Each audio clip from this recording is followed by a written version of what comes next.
ବଉଳ ଚୈତ୍ରରେ ଝାମୁ ଜାତ ଲୋ ବଉଳ ଚୈତ୍ରରେ ଝାମୁ ଜାତ।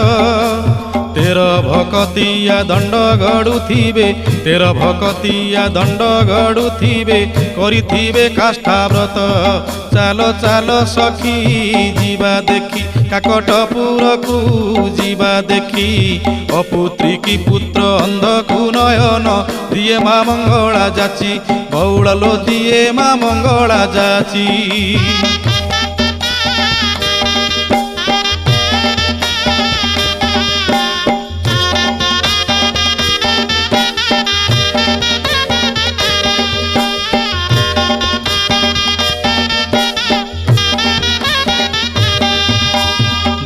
ଦୋଳ ପରେ 21 ଦିନ ପୀଠରେ ଲାଗିବ ନାଟ ସଙ୍ଗାତ ଲୋ ପୀଠରେ ଲାଗିବ ନାଟ।